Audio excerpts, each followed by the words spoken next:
What's up, everybody? Happy Friday. Welcome back. Call to the Pen HQ, redheaded stepchild of the Hammer Betting Network, with the big dude, John Legeza at How Creative, John Legeza. Remember, everybody needs somebody sometimes. We got to call out my friends here. My dude, my boy. It's Matt Williams, who is now big time. Right? If you haven't caught us on the Turn 2 podcast in the past, we and him have done some fine work before. He's now the lead MLB editor at thegameday.com and easily one of the sharpest dudes that I know. Matt, once you started sinking your teeth into betting, I don't know if I know anyone that's really just tore it up the way you have. Honestly, you've been fantastic. I've been following your work very closely. Follow Matt at MATTWI77IAMS.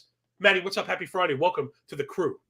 Thanks for having me, man. Yeah, Turn 2, man. I miss those days. Me and you had a blast. Like you said, we've done a lot of this stuff in the past, so it's naturally we fall right back into our rhythm here. So we're ready to talk some MLB betting. And yeah, man, you got me into betting. We used to just like do fantasy, but yeah, I became obsessed with it over the last several years, and now it's just my wheelhouse. So yeah, thanks for getting me into it, man. Everybody. Well, first of all, everybody, what's up, everybody? All the usual suspects hanging out in the comment section before we can even get on air, man. Love that. You know, the show is brand new, so please rate, review, and subscribe, which, by the way, you now must be subscribed if you want to comment. Yeah, Nick Johnson, we're moving up in the world. You know, like I said, you know, we're really going places. Mike K, Drew F, OPMG, all the regulars up in here. Damani, what's up? Really do appreciate you all. Matt, again, Matt needs no introduction here, and he has worked with me before. We are just going to pull the cord on this one. We got a full slate. We're going to skip the one afternoon game, push it to the side. We're going to do the thing that we do and just kind of blow through it. Again, Matt is one of us. He speaks the F5 language. He speaks the total base language. He speaks the language of units. He speaks the language of profitability. So we really shouldn't need much kind of translation. We're just going to dive right in. Tyler C., what's going on, everybody? Again, OPMG, really do appreciate everybody. All right, let's do it without any further ado, right? It's the fastest show in MLB absolutely anywhere. Take that bad boy to the bank. Nothing like it anywhere. Matty, first up, it's the Blackbirds with orange vest. Grayson Rodriguez, minus 125 favorites in Detroit Rock City against Erod. Man, funny, Erod's been a little bit better than maybe we thought. Grayson hasn't been as good as we thought. So I think my first question to you right off the bat, this is a perfect kind of theory question. Are you looking to bet the continuation, meaning is what we got what we're going to keep getting, or do you think maybe Erod corrects, maybe Grayson corrects? A little surprising to see this number so close, considering the Tiger offense has been like straight up atrocious, right? Last 7 days, 580 team OPS, 265 team WOBA, 27% K rate. I mean, that's just not going to do it. So talk to me about this one. Well, Erod's interesting because when he came over, like the last year in Boston, everyone was super excited for him to leave because apparently all the advanced metrics suggested he could be a lot better. And all of a sudden he goes to Detroit, which everyone kind of wrongly assumes is this massive pitcher's park, which it's not bad. It's a pitcher's park, but right. You know, when they down the lines, it's actually more than fair. But yeah, everyone expected him to do well, but then he struggled with like, you know, he had the problems with like the weird COVID thing going on that one year. And then he had the, you know, just several injuries. And now he looks like literally unhittable for 2 starts. When this game popped up, I'm like, oh, I'm probably going to take a look at the Tigers here. But the numbers aren't exactly where I want them to be. I mean, you obviously want nothing to do with the full game. F5 you want to look at because Grayson Rodriguez, even though his ERA looks okay, he hasn't pitched great. He's going to struggle here and there. I look at it. I almost want to take the F5 money line with the Tigers, but that offense is so bad. I want the half run. That's what I want, but it's coming right now. I'm looking at like minus 130, minus 140 on the Tigers to get that half run, and I'm not doing it. So, I mean, I was leaning last night of taking this Tigers money line on the, I don't know if they can get the run. I don't know if they can get it. So I'm going to ignore it. I think it's a decent enough value. But many more this season, especially early on before we really start to get data we truly trust. If there's a question mark, I toss it. So I'm tossing this. So I don't think it's a bad play, the Tigers. But, you know, the Orioles look pretty good. And, you know, Eduardo Rodriguez, we've seen it back to back. You don't know if you can trust him.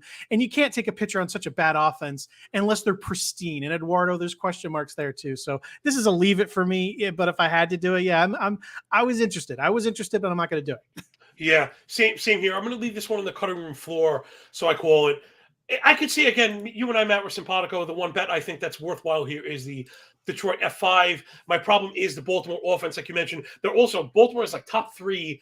I got a 354 team X WOBA against lefties on the season. I mean, that's like a pretty kind of mind blowing stat. You know, that implies like 5 runs. Now, as good as Erod's been, the velo's been good, and he looks very sharp.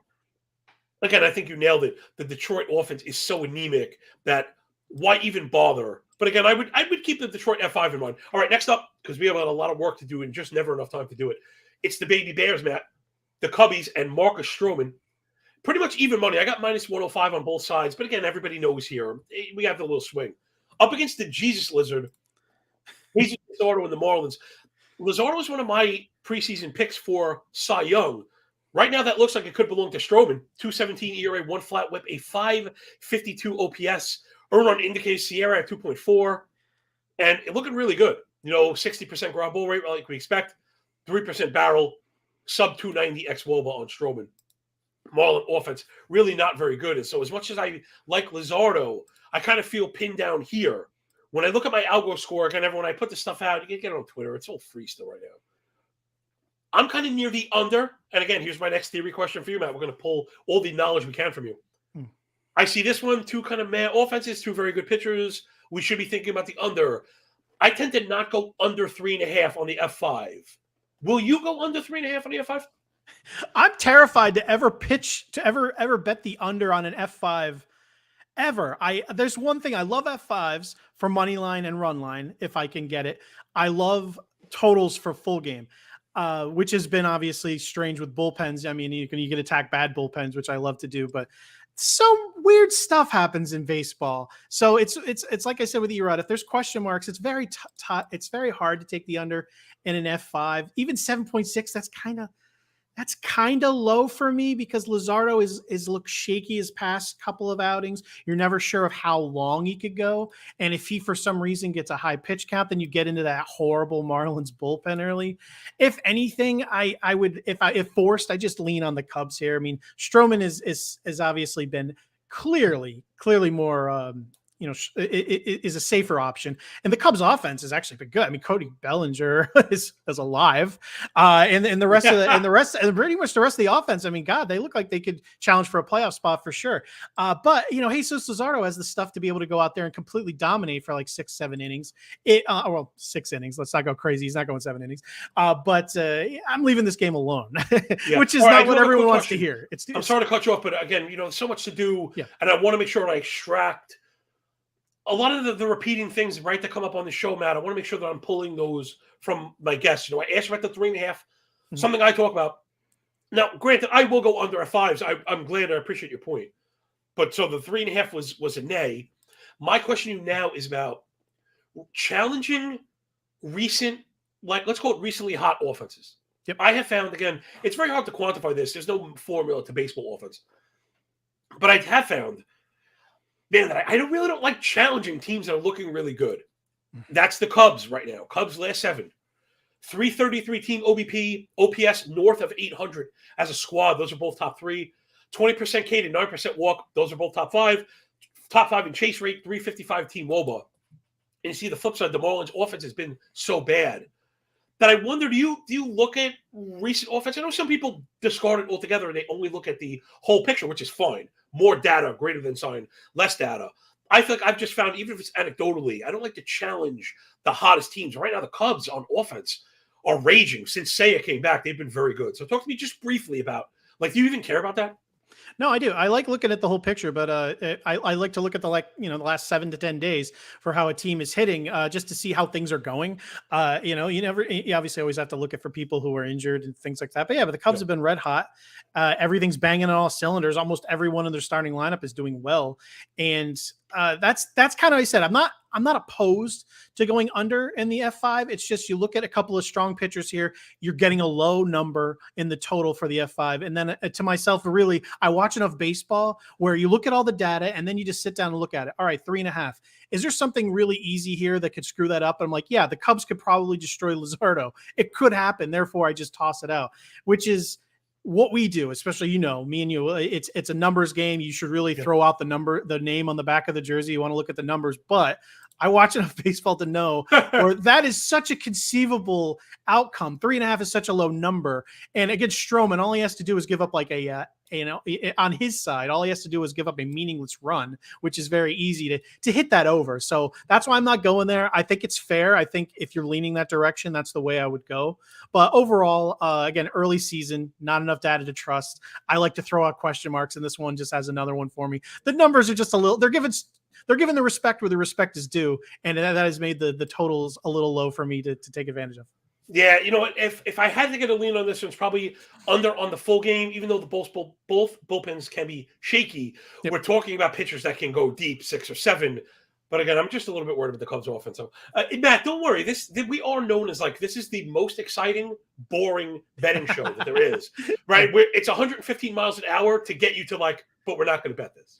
Hey, anyone who follows me knows some days I'll have 10 sides up on the board. I'm like, I love this. I'm going with all of them. And then some days I'll have 3. I'm like, I'm not feeling it, man. And that's fine. All right, next up, it's the Buccos. And I think if this brand new show were to adopt a team, it's probably the Pirates. They're our team. We've been betting on that offense all year long. There were 1.5 F5 team total guys all season. They're now 2.5 team total guys. It's Rich Hill on the bump for the Buccos, -135 favorites against Chad Cool Cat and the Nationals. The other one of my favorite offenses. So just really quick. Okay, both of these pitchers so far this year, minimum 860 OPS allowed, minimum 6.9 expected ERA, a maximum 9% swing strike.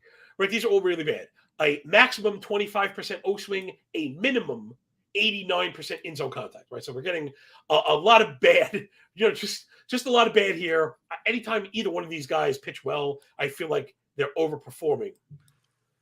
So I was looking at Cool. He had some pretty rough splits here. So one, I know I like Jay. Let's get up because we're kind of betting in real time. I know I like the over 4.5 because I think both of these pitchers kind of stink, and I think one of these dams is going to break. I also mentioned recency on offense. Both of these squads, Pittsburgh and Washington, minimum 330 OBP, maximum 20% K. I mean, they're both looking really good. They're not chasing. They're both above 320 team WOBA last 7. They're kind of clicking up, and the public kind of hates these teams, which is part of it.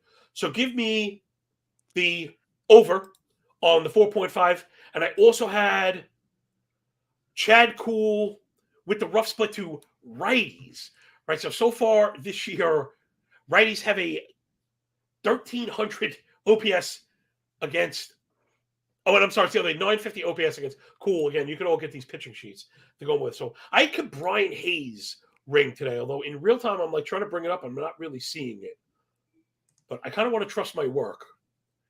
And I'm going to go – Brian Hayes maybe picked up the last 2. So give me Hayes. Yeah, Hayes last 40 PAs against righties. 286 BA, 832 OPS. He's starting to click up. I think he hit a bomb the other day too.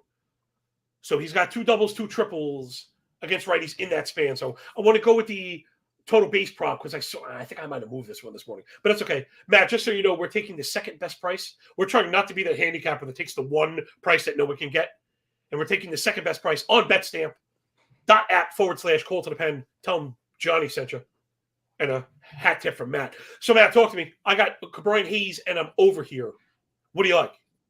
I like how you're saying you take the second best. I get yelled at sometimes where I take that. Now every night, beforehand, I tweet out my leans for the next day just so people can be like, hey, if you see a number here, you should take it. Because a lot of the times that happens with the over-unders where, you just got to take it the night before and take your chances with the lineups.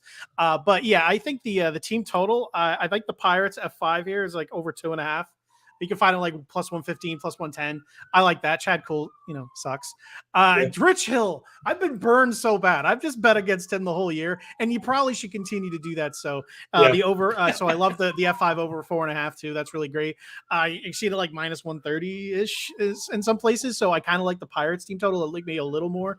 Total base, yeah, I like Brian Hayes. I was like Reynolds after he signed his contract a couple of days later. Right now, I've been projected to get around 2.5. So if you can get around the 1.5 at plus money, I dig that as well. So yeah, I think the F5 totals definitely something you should be attacking here. Rich Hill, his luck's going to run out sometime. So over Yeah, 4.5 agreed. looks good, and I really like the Pirates at plus money. They're over team total for the F5. Yeah, agreed. I like that one. So how about this just really quick again, because we're actually doing pretty well. I'm trying not to talk so much. That was a couple plays on a single game.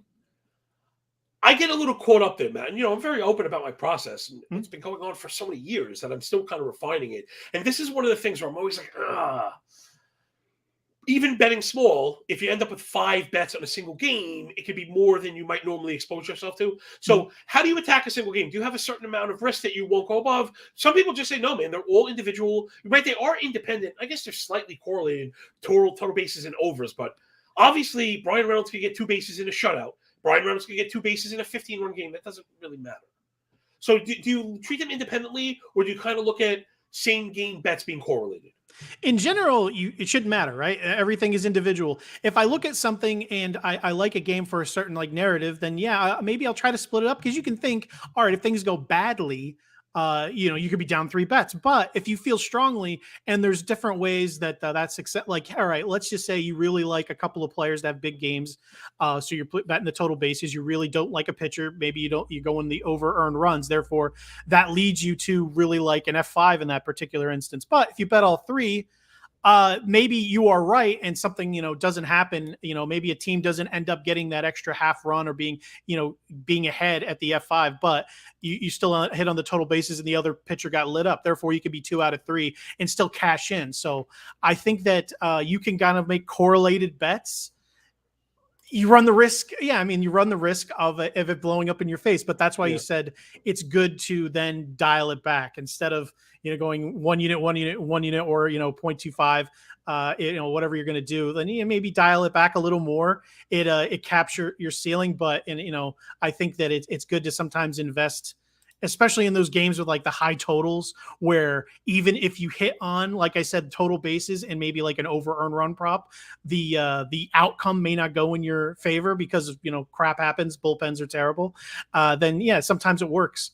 Overall, I like to not invest so many picks in a correct game. But if I'm doing it because I like so many individual components, I'll break it down into different props and a side also.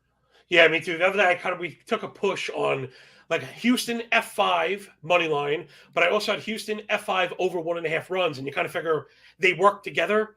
But they cleared the F5 1-0. So I got half of it, didn't get the other half, and I guess maybe the Houston offense without Jordan Alvarez is not as good. All right, next up. This one, I'm just auto smashing. Jay-Bird, bring up the money lines. I was a little surprised to see this one. Matt, again, when you go on this, curious your take on, you and I, we have such a good idea before we even dive into all the work. Yeah. Who we like, what we know, what pricing should be. This one really caught me by surprise, although, again, I think I might have moved this one, or the market's moving. It was a Seattle money line. It was close to even earlier today, which I just could not get. Castillo versus Manoah. I mean, Manoah has 2 gems on the ledger already this year, but it's been really bad, especially at home. And in particular against righties. I mean, I don't know what's going on. Struggling with the fastball, it's been really rough go for Manoah. 5 ERA, 1.5 whip so far. All the earn run indicators are above 5.5. 17K is way too low, right? 13 walk is way too high. 4% K minus walk is just not what we expected. First strike rate below 50.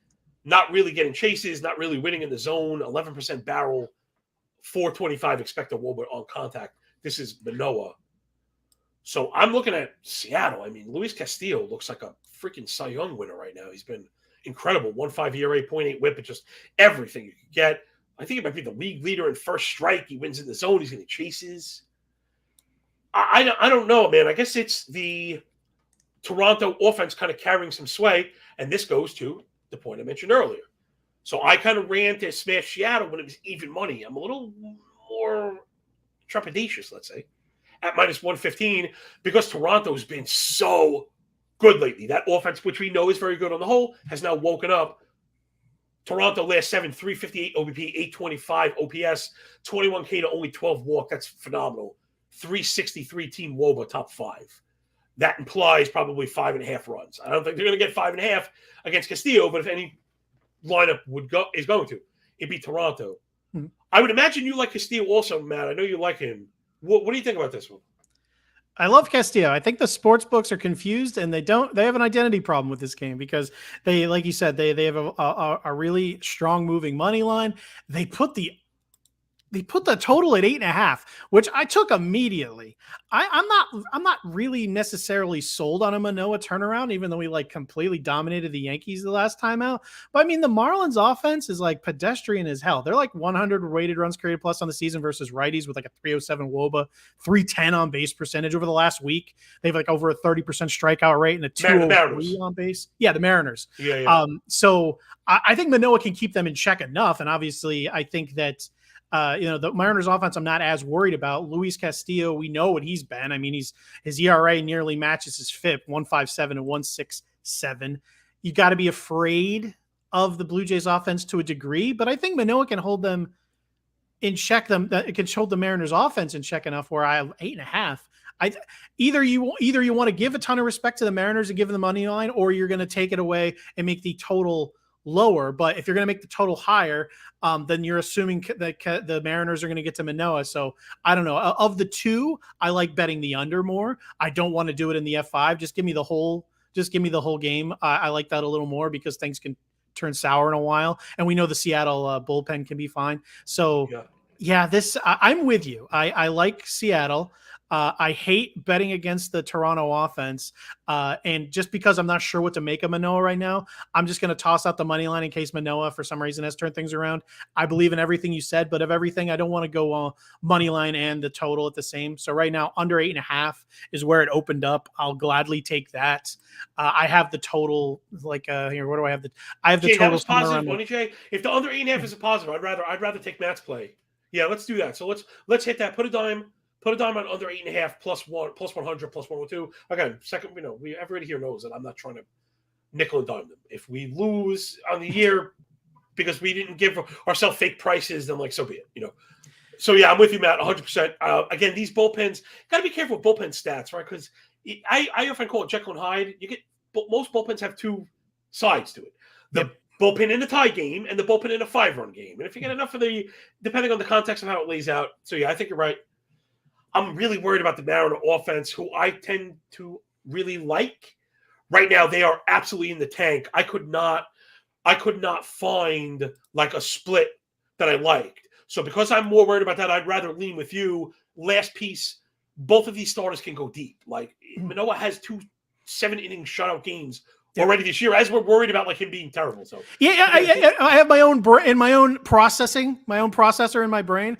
I can't find. I mean, things happen. So if this goes badly, tweet at me if you want. But 4-3 seems like the worst case scenario in this game for me, and that's the under easily. You know what's funny, Matt? If you're unfamiliar, that's around here. I call that a dogfight. So when I have a game that's a little too close to call and I really can't get my teeth sunk into any bets, I'd call it a 4-3 dogfight. We're not sure who's going to win. It's going to be determined at the end. Not enough offense to chase, not enough pitching to chase. So that was pretty cool. We kind of simpatico right there. All right, next up, it's the Guardians and Shane Bieber Fever, minus 125 favorite on the road, going to Boston to face the Red Laundry and Nick Pivetta. I hear a lot of people worried about Bieber. The stats don't really pan that out. I know, the swing and miss stuff is just, it's not great. So I don't really expect it. But he's suppressing contact and keeping the ball, down. 45 ground ball, 7% walk rate, which if anything, that number probably turns down. 7 barrel, half a home run per 9, kind of what you expect. Yeah, maybe he's walked more righties than I expect. Pivetta has been awful. In particular against, I thought lefties. So I was running Cleveland lefties versus righties. We got to go with J-Ram. So give me those Jose Ramirez total base props. The pricing was so weird this morning. This just had to get closer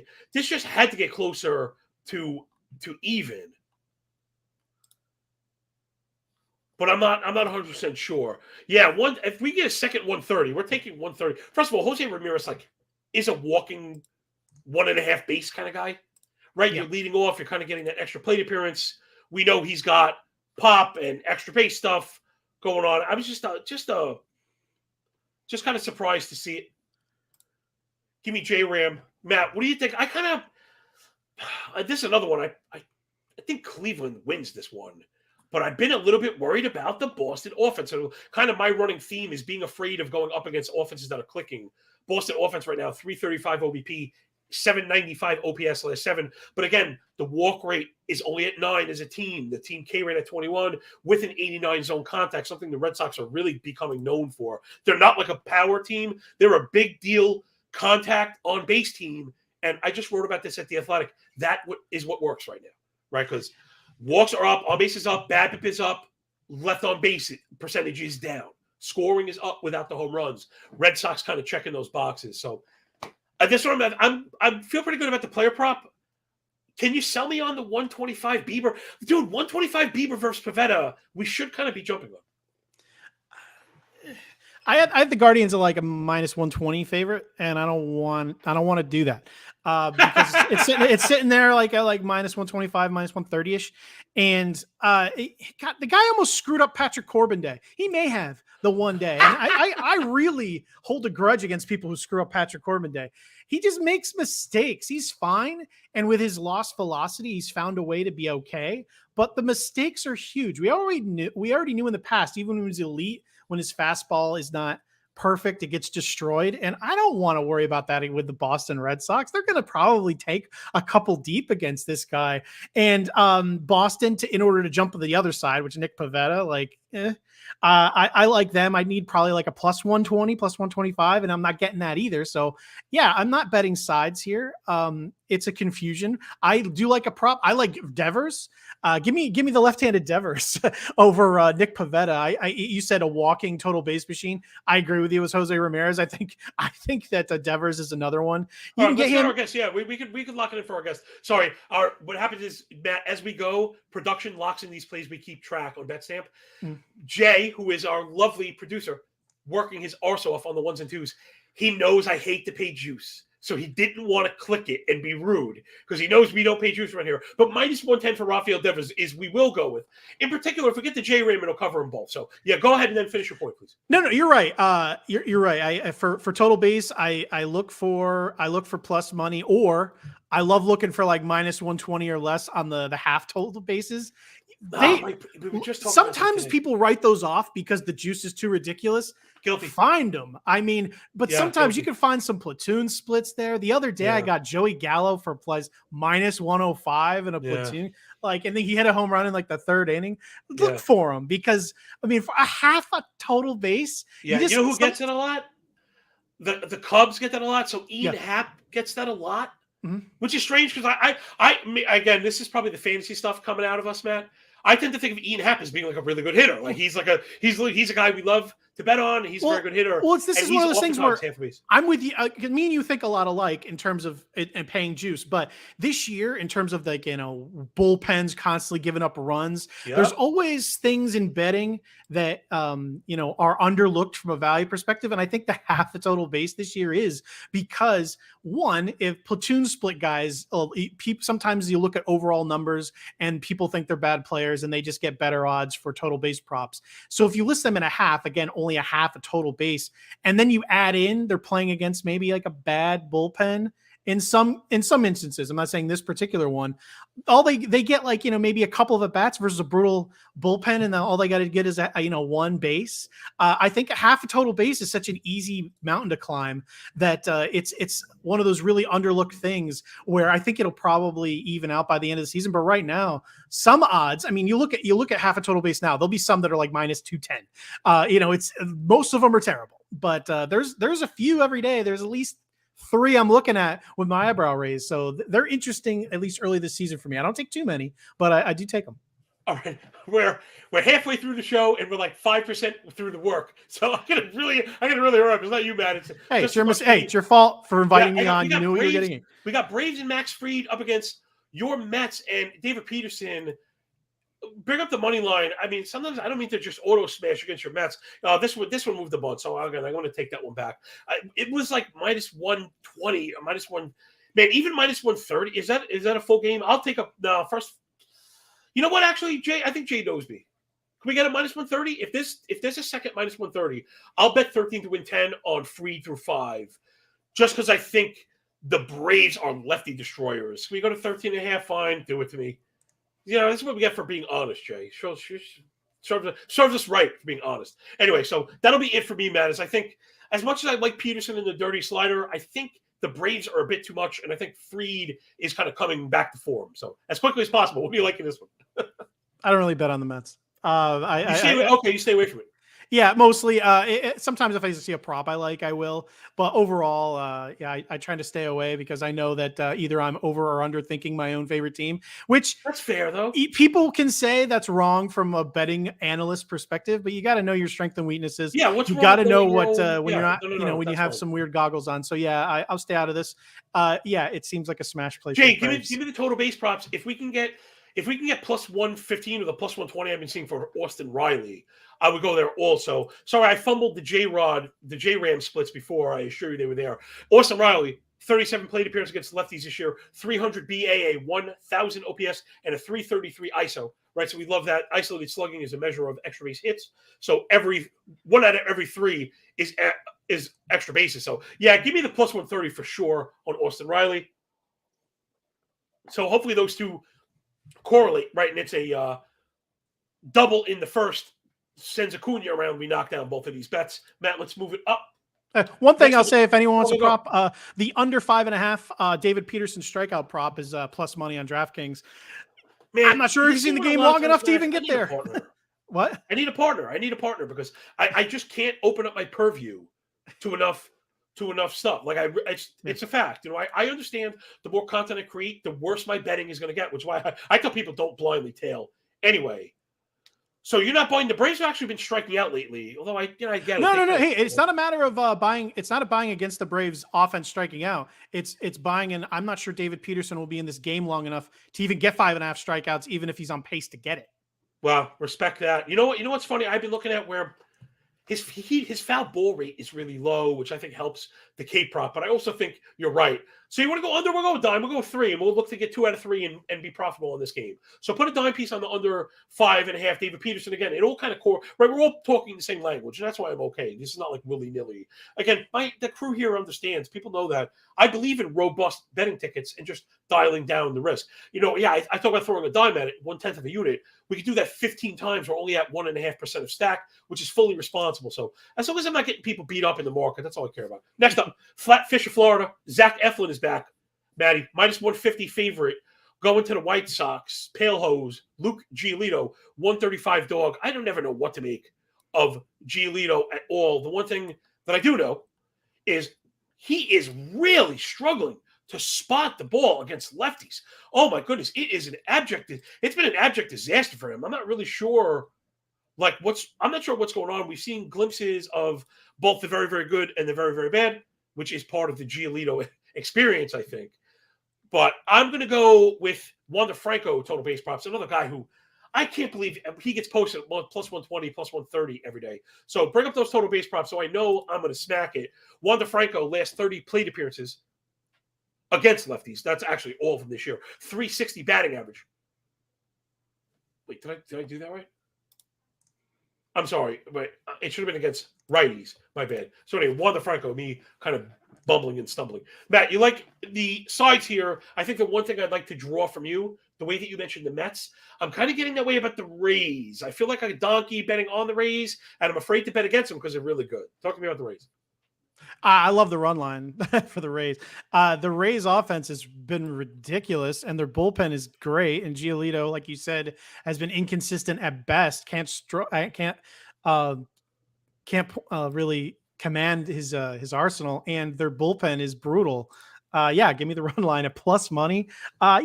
Give me the run line. You can get it like plus 115. Some places plus 105 to plus 115.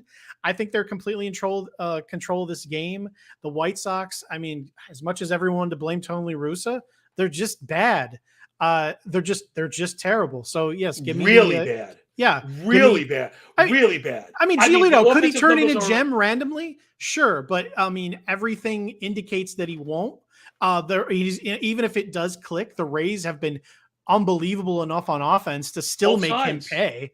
So yeah, 1-2 run. I mean, everything indicates a multi-run victory for the Rays here. So you can get that at plus money. Sure. Yeah, funny. It's funny you mention that also, Matt, because betting on covering run lines was not something I used to do, and now so it's fun. What's the F5 look like? It's probably not. It's probably not plus, right? No, I mean the F5 at BetMGM you can get it plus 100. Everywhere else it's about a negative. So now they ask you in a position like this. Yeah. Eflin, I don't really think of Eflin as a distance guy. Eflin's more of a 5-inning guy. Yeah. Does that sway you here? I want to lock one of these in. Yeah. My beef again is where, I mean, the bullpen, no matter how you slice, the White Sox bullpen has been so bad. Maybe we should go with the full game and take the better price. So let's do that. That's why the reason I go full game. Normally I would go F5, but here, since I get the plus money on the full game and a clear bullpen advantage, I think it almost covers me in case Giolito pitches okay and you end up getting a tie. Like a 1-1 or a 2-2 tie coming out of 5. I don't have to give up that half a run and risk that. It gives me more opportunity for the Rays to take advantage of the White Sox. And even if they have a lead, maybe a multi-run lead coming out of 5, I already have that going into the full game. So for me in this particular instance, I like the full game because I think there's more of an opportunity to take advantage of the price than the F5. It's close. I think you have more of an advantage in the full game in this one. Okay. The Franco split I was looking for, people. I did it backwards twice already today. 286. This is against righties on the season. So he's dipping a bit right now. Again, he's a great hitter. So if the odds are there, he's in a good spot. 286 average, 519 slug, 849 OPS, a 234 ISO.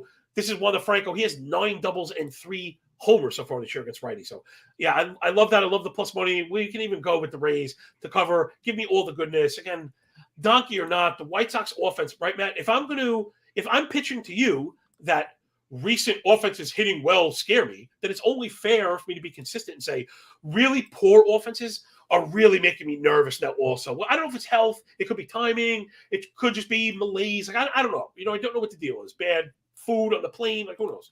But the fact is right now, White Sox last 7 days, 245 OBP, 539 OPS, bottom 3 in K rate, 29%, 242 team WAR. I mean, this is the pits right now. They're awful. They're being too aggressive. It's just really, really bad. So, yeah, I guess we could always look to cover up the White Sox with the Rays. Next up, it's my Yankees and Clark Schmidt, 195 dogs on the road to Jacob the GOAT and the Rangers. Rangers run line. Move on.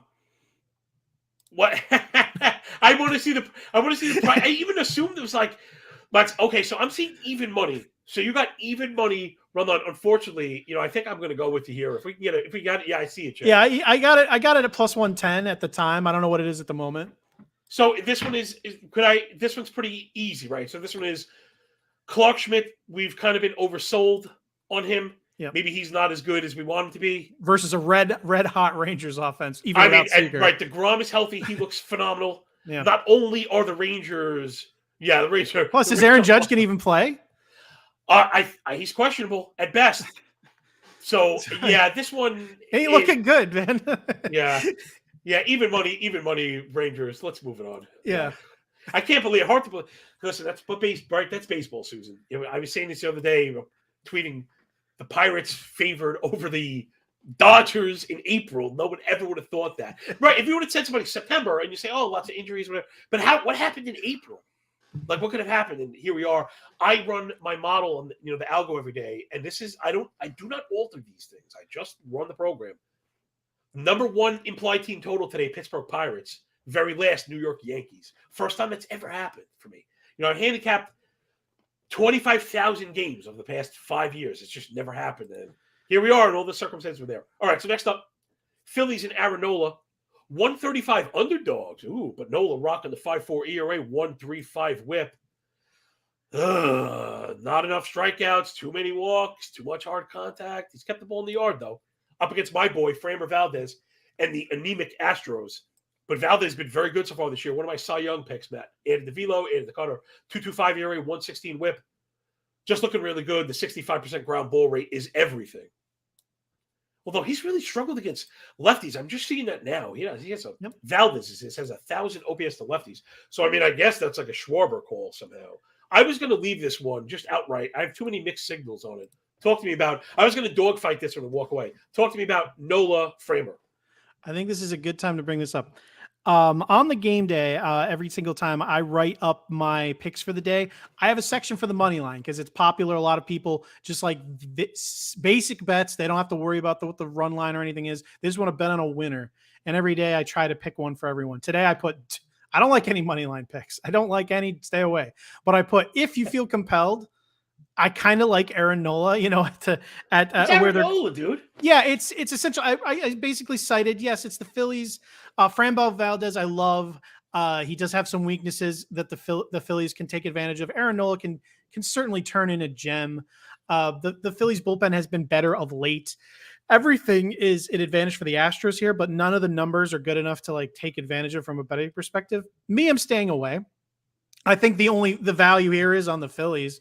Yeah, me too.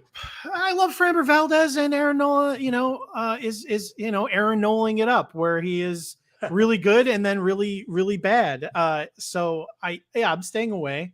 But as far as if you're just a value player who likes to only bet on the, returning 30% of your bets as a win, but you're doing plus odds, so you can get away with it, then yeah, the Phillies are one of the ones that's kind of scream value here.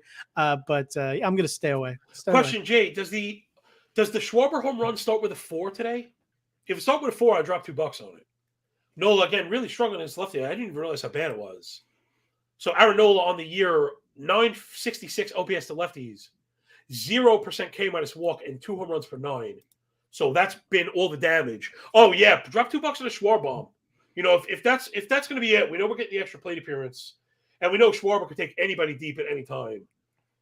Matt, we kind of caught up a bit. Hopefully we can get to this in this. I don't know if we're going to get to it or not. I was curious because you and I do total base props. We've talked about home run stuff.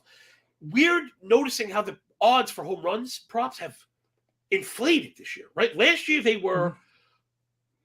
Which is weird because in a deflated home run environment, they were plus 275, plus 325. I had a very hard time betting home runs. This year, we're seeing plus 800, plus 700 on like decent hitters. And again, Schwarber at 475, sometimes he's like 200.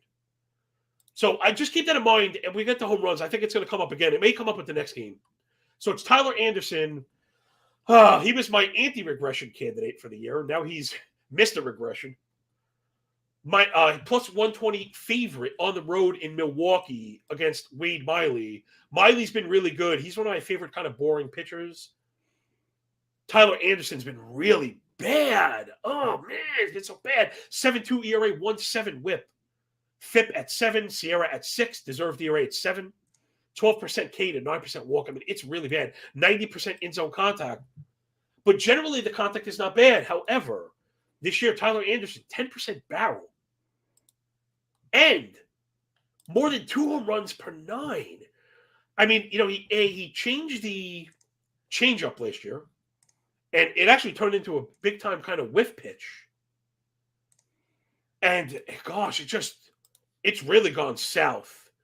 So, bring up the player props. I had Contreras, the younger Contreras, who he just explodes whenever you run any kind of split. So William Contreras on the season, 19 PAs, 375 batting average, 625 slug, 1099 OPS, a 250 ISO. This one's a plus money, so let's grab it. Drop a dime piece on plus 110. I know we also have some like prize pick people. Maybe I'll end up with a sponsor doing this stuff. But if you're doing Jock Market or DraftKings, probably Joe Weimer. Ask me about my Weimer. So ask me about my Weimer. And I think he's a really good kind of late. Right, Matt? I like to bring up the late places to backfill DFS, right? You just want to know where the runs might be. So there's a really good chance that this Anderson thing is really bad. I don't know if he's hurt or having trouble with grip or something, but yeah, I think Milwaukee or Milwaukee may crush him. I also have my eye on the run line because I saw plus 150. And again, this is why I'd like you to take also at the very end of your bit here. The run line value, they're begging us to bet these run line. They don't want us on the F5s, that's for sure. We know that. But man, they're starting to push the F5, the full game run line pricing in our favor. Dude, plus 155, 150 on good teams. These are great spots. Talk to me about the Brewers. You like Contreras? I actually do. I was going to single him out as someone I liked. I like Contreras for the total base prop. I wasn't thinking I was going to like the Brewers run line because I had it handicapped at around a 150, and I didn't think we were going to get it, but we are getting it. Yeah. I don't really trust their offense too much to walk away with like a 2-run victory, just because I don't know. I just don't see it. And when you're facing the Angels, especially in an F5 scenario, if you're going to go that direction, they have so many bats that can ruin your day really quickly. So I don't want to go in that direction either. But yeah, if you're getting a plus 155, I'd say that you have to maybe take a shot there. Wade Miley has been fantastic. I am staying away. Even if the math adds up to what I consider to be a good value, I'm not going to be betting it here because Wade Miley isn't like a dominant southpaw. He's a guy who's his smoke and mirrors work, and then one day it doesn't, and he gets clipped for 12 runs, and that can easily happen here. So I don't want to go run line. I would like a 12, not a 12 spot. Oh my god! No, you know what I mean. Like not the dreaded dozen. Yeah, I may have been over exaggerating slightly, but and here it's just. I don't completely trust the Brewers offense. I think the Angels can do damage at any time. Betting on the Brewers to actually walk away with a 2-run victory is hard for me. But you know, at the current odds, it is a play for me from a mathematical standpoint. Although I will not be betting it. So yeah, you know what I end up doing? This is perfect. So I don't know if you follow my stuff, man, because you have so much going on. So again, I do the algo, the bets, and the picks, the data, all that stuff. But because I bet so much F5, and it can kind of be unsatisfying, you know what I mean? Like young man in for the quickie. It kind of comes and goes so fast. And then again, we cap all these games. So I like to do like a parlay, and it's usually a full game thing because it gives us some run. And again, parlays, which are not normally my style, I think they could fit into a responsible plan. This is perfect for that. Like the games that you kind of like, that maybe you want to get some exposure to, that you don't want to kick yourself if you miss on, but you don't want to be exposed to. Right, so that's how I build my late parlays, because I do think the Brewers kind of beat them up. Although the Angels have the strong lefty splits and stuff, but like that, whatever. I don't know. You know what? It screams 5-4 to me. Yeah, and I'm just gonna walk away with I didn't want to bet the run line, and I did, and I'm gonna go stub my own toe now. It can be tough to short the Angels because anytime that the lineup rotates, it's Trout and it's Ohtani. All right, let's hurry up. We got 3 left. We might just get this done in time. Merrill Kelly minus 125 favorite in Colorado against Kyle Freeland. This one's especially easy for me, Matt. I do not do pitching analysis when it comes to course. I tell people you either bet the over or don't bet anything at all. Part of my written plan is to not even bet I won't bet it under. I don't care where it goes. You guys could just have this. I don't even know. I just don't care. I think Colorado's kind of stupid. Oh yeah, pay that man his money, Brian. You got it. You know. So go ahead, Maddie, take this one. I just kind of auto fade these. I generally go look. I'm lying. I generally scan the total base props and just look for like an egregious price. Yeah. But other than that, I don't really got much. You got anything for this game? I mean, not really. Everything from a. I have players I like from my projections to go over their total base prop. I like Lourdes Gurriel to do it. He's minus 145. I like Christian Walker to do it. He's minus 130. So I'm staying away. Everyone has their guess on is what the hell's his name? Is Kyle Freeland. Is he good at pitching at home or is he bad? Yeah. I don't know. He goes back and forth. He sucks. Yeah. I mean, he he hits a lot of ground balls. If that works for him one day, it's good. If he doesn't, it's bad. I don't understand why anyone would bet on this game. I mean, there'll be plenty of people that bet on this game and it works out for them. They're like, look at me. I'm like, congrats. Yeah. I'm going to stay away from it. Like I said, I like to avoid question marks, and this game leads the league in question marks. No, thank you. Yeah. I mean, it's just, Colorado's just such an enigma too. They're very hard. They're very hard to figure out. Whenever I know Kelly's had trouble spotting the fastball against righties. So, it could look like that. I mean, I'm still shocked Chris Bryant is at plus 105. So, I guess I would go with Chris Bryant. But, yeah, I'm going to leave this one, I guess. Let's go. We got 2 left. This is just the most ugliest game. I don't even know how to handicap these. Frankly. Hold on. More ugly than the last one? Go ahead. Yeah, if it could get any worse, it's the Reds and Luis Cessa going to Oakland to face the Elephants on Beach Balls and Drew Rucinski. Hey, you can copy and paste my analysis from the last game. Too many question marks of catastrophe for me. And I just can't bother. Here's the funny thing. The books sometimes, Matt, they just totally telegraph it. Like, I'm looking at it offshore right now. I got minus 108 on both sides. The total is an 8.5. As if you said to somebody, "Hey Matt, I got this game that I don't know how to handicap. What do you think I should do?" And it's like, well, I don't know. Maybe make both sides 108, and maybe you set the total 8.5. You know what I mean? I want to take the team total over for both, but I trust neither offense. Yeah, how could you? Well, the Reds on the road especially are terrible. Yeah, it's like, I don't know. It's just like, it's a big no for me. No, thank you. I could see either offense waking up for a game and destroying the other pitcher, but I could also see them, this being a no-hitter, a dual no-hitter into the 8th. Yeah, I tend to really like the Oakland offense. That's just one of our things. I bet on bad teams. And again, the model. Hey, they're only good against Shohei Ohtani. Right. No, it's that, people don't get it. They always want to put 0 runs in these bad teams, but the model knows what the model knows. You know what I mean? You're not going to, most teams are going to score 2 runs a game. You know what I mean? 2, 3 runs, just part of baseball. Well, here's one thing for you. I've noticed it a bunch, so it's inconsistent. I'm a numbers guy, and that's where I like to lean, but I keep saying there's a lot more of my own intuition on these. That's early season. Before we get the data that we are comfortable leaning on for this year, and we're still looking at a lot of last year's data, if the question marks pile up, I throw it out, no matter what my data says, no matter what my projections say. And that's where we are with this Reds and Athletics game. It's like, hey, I think I should go this direction, but I don't care. There's too many weird things that could go on. Bullpens are crazy. It's in Oakland. I don't know. No. Today, my longest shot. I want to see the odds. Jake, can I see the private? The private. I'm looking at the private chat. Can I see the total bases? Come on, everybody. Let's punch that like button. Punch that like button. We're going to get to 25 today. We'd love that. Okay, I was looking at, God, this is so bad. Is Connor Capel even on the list? Okay, so I know this because obviously I work on baseball way too much. I'm doing fantasy stuff for Mayo, fantasy stuff for The Athletic. Connor Capel actually bat second yesterday. Oh, Matt, maybe he checks your about. No, I can't get it. We can't get it. Oh, you know what? There's a second 1.5. So can we bet that it's like the 2 Fugazi ones? Oh, the third. Okay, so 1.5. Connor Capel against Luis Cessa is so bad. Like, I cannot believe these guys even in right now. Luis Cessa 16 2/3 on the season, 10.8 ERA. Listen to yourself. You just said Connor Capel and Luis Cessa in a sentence, and you're going to tie money to it. Hold on. It's just but he's so bad. I can't stomach how bad this is. We have to go get it. Luis Cessa has a 1,300 OPS allowed to lefties, 3.5 home runs per 9. Give me Connor Capel. Last 16 plate appearances against righties. 357 batting average. 800 OPS. And that's about it.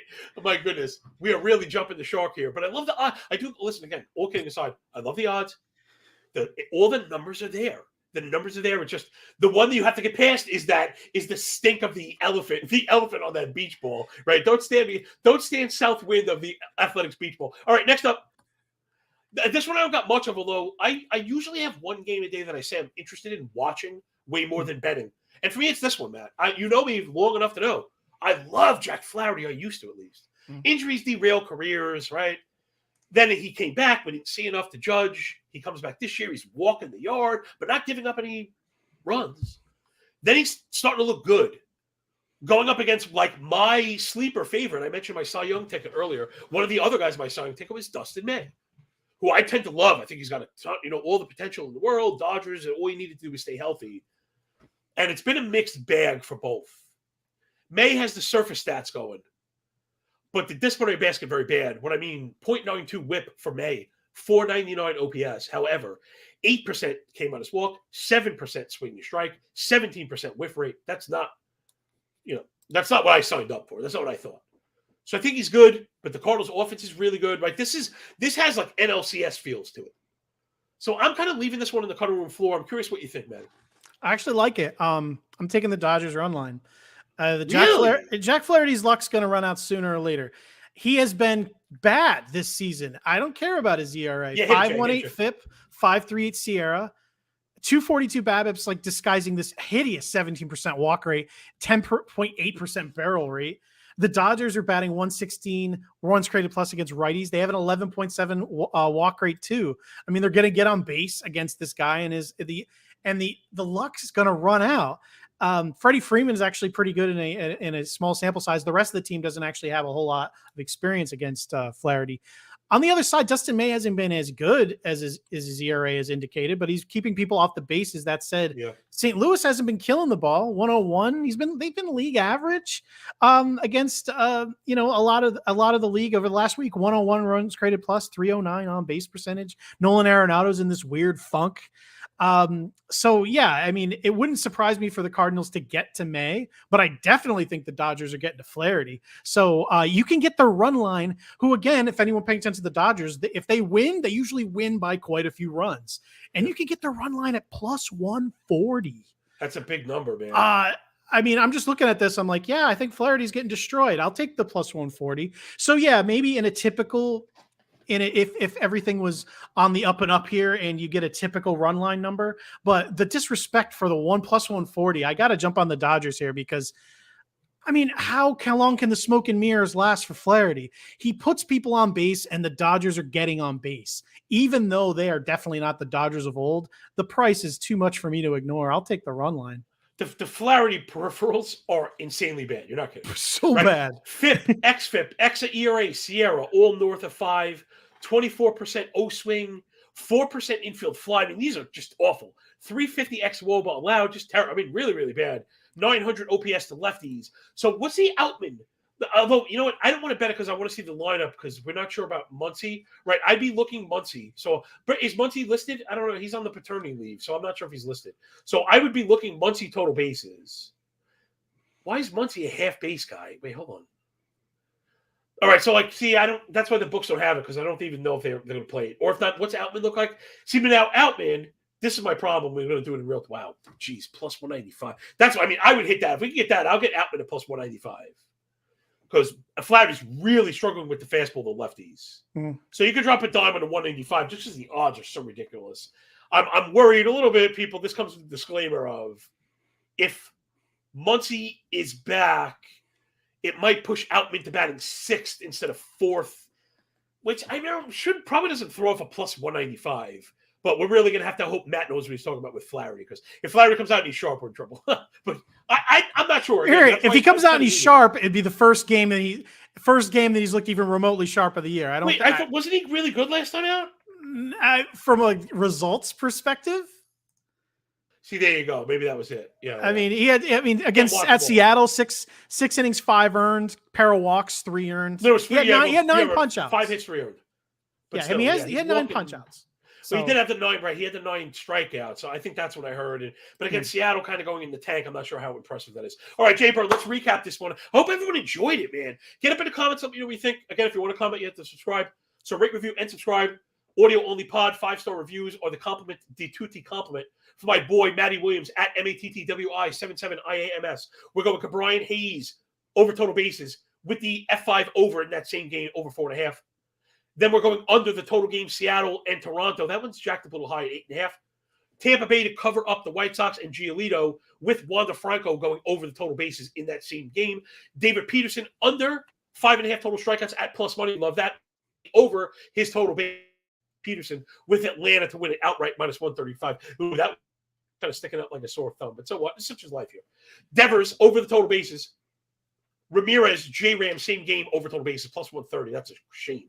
Texas to beat the snot out of my Yankees, covered up plus money 1.5. DeGrom is sick. That's a sick price. William Contreras, the Brewers catcher. I step on his rake all the time. Over 1.5 total bases. He's a lefty killer, plus 110. Kyle Schwarber, simple $2, 0.02 units for the home run, near plus 500. Connor Capel, who, plus 150. And James Outman, who, plus 185. We're getting guys in the top third of lineups in strong splits. This is what Matt was talking about, something I talk about all the time. That the books have not properly adjusted to these lineup switches, right, Matt? You know what I'm saying? I don't know how to label it, the like platoon lineups. They haven't properly adjusted because Outman plus 195 is wrong. That number's wrong. It should not. Even fine. You want to make him 140? Like, that's fine. He should not be 195. So that'll do it, everybody. Really do appreciate you. I see a lot of great comments about Matt and I. It's been a long time. Call it turn 3, everyone. So call to the pen HQ, redheaded stepchild of the Hammer Betting Network. Holler at Rob Pizzola, the pizza man who brought you the large round. That's me. At John Legaze, follow me up my betting stuff since 24.5 cents a day. Or you can get Matt's stuff, which is probably more successful than mine, for free. So how about that? If it's free, it's for me. We appreciate you all, everybody. We'll be back on Monday at noon. And every Friday with new guests. Matt, you're welcome anytime. We got to get out of here at the hour mark. Peace. Bye.